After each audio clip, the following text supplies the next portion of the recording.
Today, on Driven by Purpose, we are joined by a leader whose career has helped shape the financial services industry and landscape in the UAE. Saad Maniar is the CEO of Baker Tilly UAE and brings nearly 3 decades of experience in governance across financial strategy, audit, and risk management. Under his leadership, Baker Tilly UAE is redefining advisory excellence, combining advanced technology, forward-thinking strategy, and a deep commitment to trust and ethics.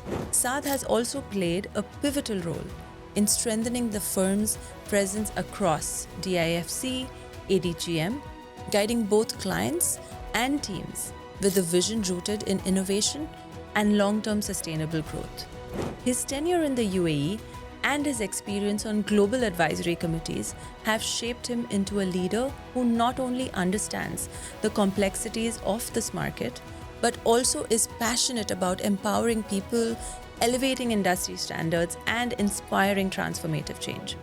Today, we explore the purpose that drives this leadership, the values behind his success, and the impact he aims to create for the region's business community.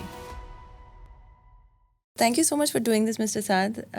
It's a first, us sitting across like this, but it's been a pleasure working with you, and it's been a learning experience and journey as well. So thank you so much for giving me this opportunity, and thank you for saying yes to come on my podcast as well.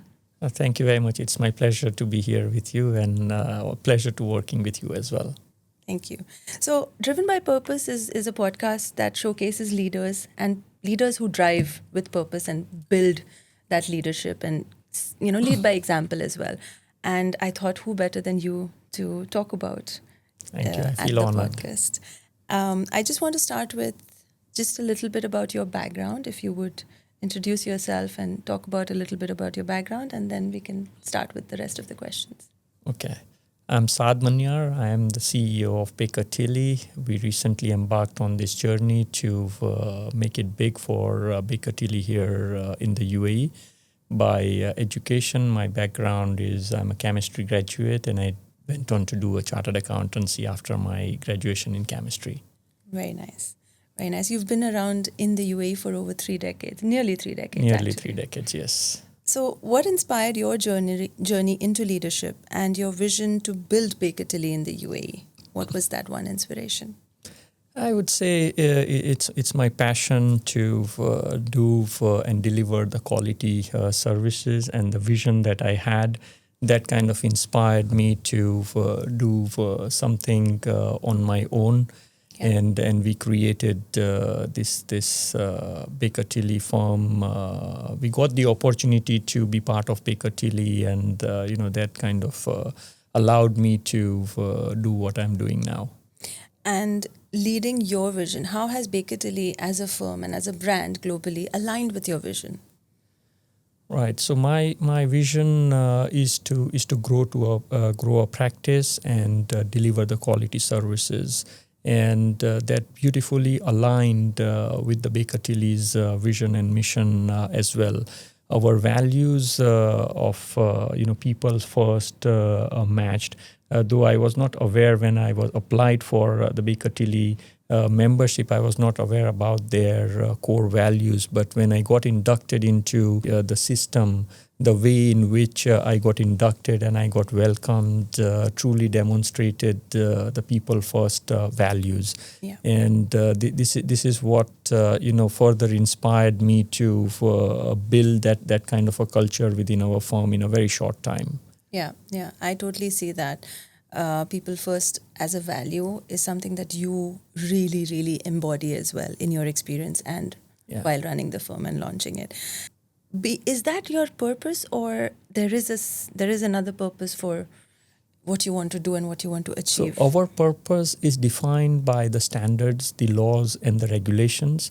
The purpose is to be in existence for public good. Yeah. So we need to protect the interest of the public. Our services are being used by a variety of stakeholders, whether it be our clients who directly pay us for our services, but there are also many other stakeholders like regulators, bankers, the public at large, who rely on the work that we do. So the purpose is defined in the standards, the laws and the regulations, and it brings on a lot of responsibility on us when we are delivering our services to them. So we have not redefined our purpose to that extent, but on top of the purpose that is defined in the standards, I believe in giving it back to the society, and I enjoy interacting with the younger members in terms of attracting them towards the profession, because I believe there is a big gap in terms of what the younger generation expect from their career and what realistically our profession can give it to them. So aligning the mindset, showing them how the career looks like by being in the profession, and if that inspires them to join the profession, then I feel that I've done something good for the profession. Absolutely. So in leadership, there are some principles each leader follows, right? What are those principles for you that have helped you in building a value-driven leadership? What if you can just delve into one or two of those Of course, integrity is one of the core pillar of our profession. So whatever we do, we have to do it with honesty and truthfulness. Of course. So in my advice or in my services to the clients, we have to be genuine, not to make good for our own self, but first see the interest of the clients and then deliver the services to them. So that kind of allows us to raise the bar of professionalism within our profession. And if you were to look at hiring candidates today who would become leaders of tomorrow of your firms and of your firm here, what are the one or two things that you look for in them? Again, I would say integrity. Yeah. Integrity and objectivity, that they should not be biased towards anything or anyone. And if these couple of things exist, and also I look at their professional behavior, how they conduct themselves, and would they be able to fit into the professional expectations, the requirements of the professional expectations. Okay, all right. And how do you nurture trust, transparency, and collaboration across your teams? You've got various service lines at Baker Tilly UAE, and maintaining global standards, which each of those service lines with ethics is obviously a challenge, especially when it's in a new region. So how do you nurture that trust and transparency internally? Yeah, the trust and transparency, we have to lead by example. And once you do it repeatedly over the years, then you start to gain the trust. It is, I would say that, the kind of work that I did in the past 25 years, I'm reaping the rewards of those, the trust that I built over the 25 years. So when I was doing things for people and for public good, I did not had any expectations in terms of getting it back.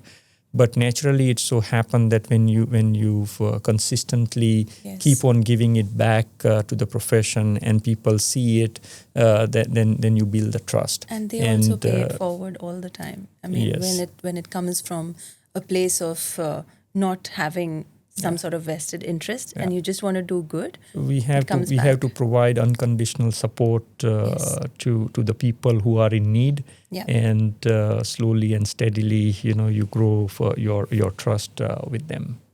Very true.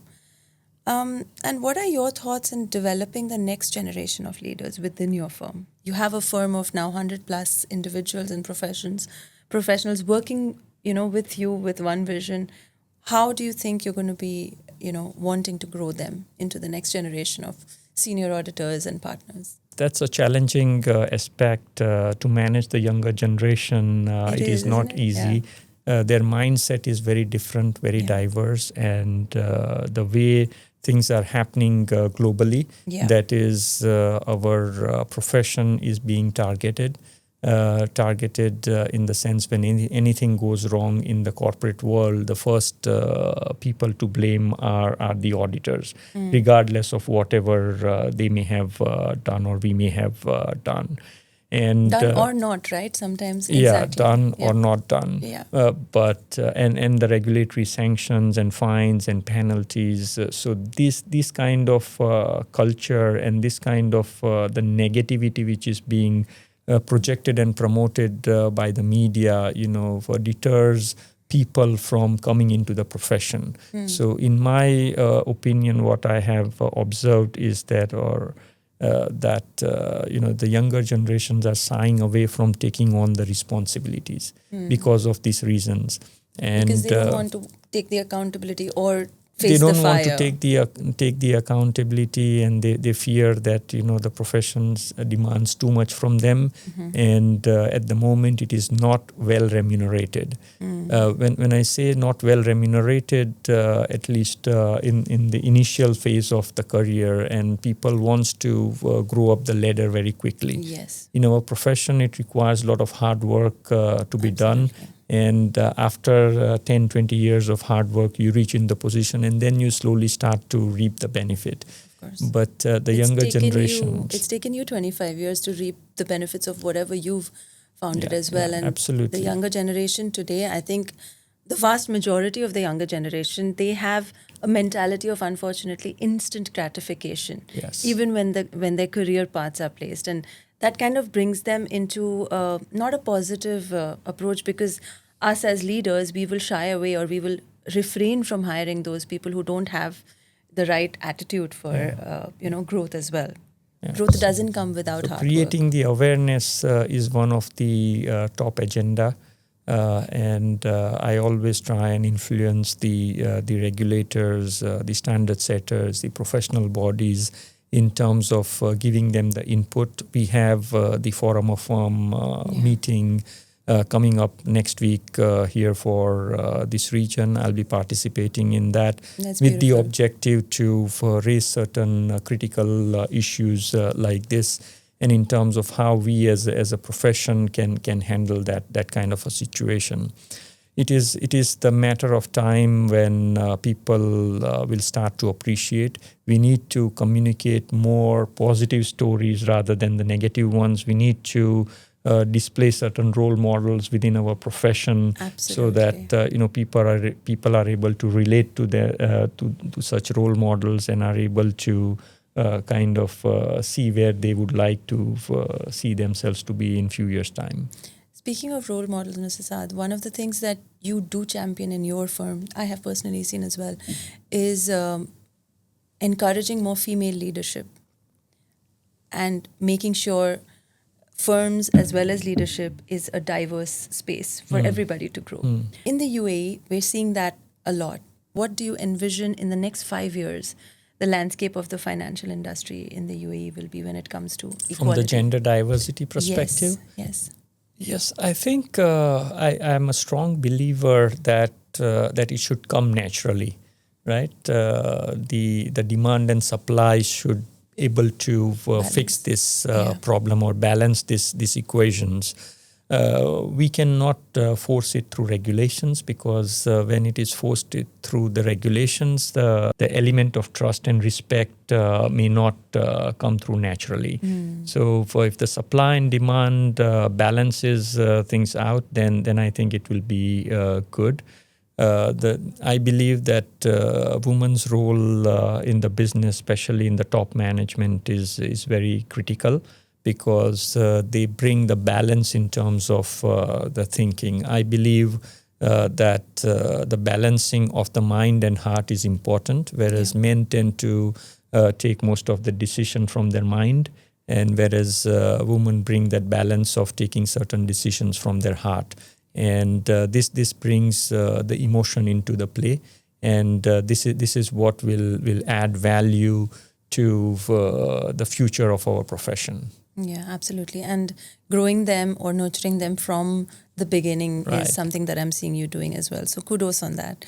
When it comes to growth and vision of the future, as the UAE positions itself as a global hub for innovation and finance, how is Baker Tilly and your firm adopting these strategies to stay ahead? The technology is going to change the way we do things, and I think UAE is one of the country which is leading innovation to a great extent, and government is leading these innovations, which is very good to see. Yeah. Normally, in any other countries, it would be that the private sector would lead this kind of innovation of AI and technology, and then the government will follow a few years later. Yes. But here, the way it is happening is that government is leading the initiative and inviting the private sector to be with them. So they are pulling the private sector along with them, accelerating the pace of growth and development here in the country. So the future for this country is bright, I believe. And the strategies in Baker Tilly are to follow suit with the government and be one of the first firms following that as well? Yes, that's the plan. That's great. So what regional opportunities from this point on do you see for growth, particularly in areas of sustainability and human capital development in the region? I would slightly change your question and answer this. The regulations are driving a lot of change. And when we say, especially for our profession is built around the laws and regulations. Yes. When the regulations are there, there's a demand for our services, because people need to believe in the story what the corporates are putting it, and we as an auditors or consultants play the role in validating that information or the facts that are being presented to the public. Mm-hmm. The way in which the regulations are coming up, of course, to protect the public interest, it is kind of very difficult for especially the small and mid-size business to keep up pace with that, and they would not have means and resources to do things internally for themselves. Yeah. But they'll have to rely on the external expert like us, who will be in a position to help them and guide them to in order for them to comply with the laws and regulations. And even human capital development wise, you see the region taking a spearhead in with technology. Will technology also play a part in these two things? Yes, the human capital development, UAE has done a fair bit in terms of nurturing the talent, and as we have seen over the years that the investment made by the government to nurture the Emirati talent is one aspect, but naturally because of the lifestyle and the infrastructure what UAE has, the safety and security, we are able to attract a lot of talent from across the globe. So not necessarily we need to build the capacity and capabilities internally, but because the way the Dubai has positioned itself, we are able to naturally attract the talent from across the globe. Yeah, we're seeing a lot of influx in this last year and a half, and some really good talent. Before, back in the day, I think a few decades ago, Dubai would not be famous for having the right kind of talent, and today it's the other way around. Yeah. And in each sector and each firm, I'm sure even you're seeing it, every road from the world leads to Dubai these days, which is a great thing for us. Yeah. So how do you see the role of advisory firms evolving in supporting new businesses, new technology businesses, new business models, supporting them in due diligence, in making sure they put their right foot forward in the first few years of their journeys? How do you see the role of advisory firms evolving? Yeah, the role of advisory firm will certainly needs to evolve. There needs to be a little bit of consolidation that must happen, in my opinion.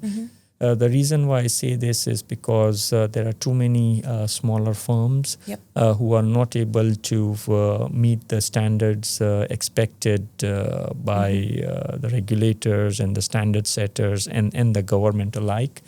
So if the UAE as a country, if they have to grow and progress, if the consolidation happens and if the quality of the delivery is kind of being unable to improve, then things will happen much faster for the UAE as a country. And as a growth as well. And So it will spark growth. on this note, I think one of the things that I would personally also want to know, because It's Her Way has a lot of female entrepreneurs and they have different sizes of businesses. If you're a micro business owner with less than 50 employees and you're in your first 18 months, what, according to you, should they do to make sure they are hiring the right people for audit, finance, and just a few checkpoints that you think they should have in their mind to either hire the right consultants or do the right things themselves, probably because they don't have the budgets to hire. Right. What do you So think? it's a great question. I think all the entrepreneurs first they need to define their values, right? And values are not just to maybe hung up on the wall or put it in the policies and procedures. But when you define those values, then you need to align those values with all your suppliers and all your people, right? So those values will trigger who you choose as your suppliers or the provider of the services. And when you have those people around carrying the same values, then you will be able to get more value addition to your thing, and it will allow you to progress in your plans as you would envision. If the values are very different, then obviously there will be a lot of conflicts, and that will pull the business down. And if you were to give us one or two identifiers of values that you're referring to here for a small business. So I think I'll repeat my earlier statement that people first is one of the core values, and then we should care about the people around us. I think this is when you care about the people, naturally, you will get back the same in return, and there will be a win-win for everyone in this case. Absolutely, I totally agree. This brings us to the last two questions of our session. This is about legacy and impact, Mr. Saad. What do you consider your most significant professional contribution so far? Professional contribution, like I said earlier, I love giving it back to the profession. So the contribution which I have given to the community and to the profession is mentoring the younger generation to pursue the career in accountancy. I often speak at the university or the professional students who are pursuing the chartered accountancy qualification, sharing my experience with them and inspiring them to continue their journey within the profession. And I believe this contribution will help maybe generations to come. Yeah, I'm sure they're going to pay it forward as well as professionals who have learned from you and in your shadow, so many of them.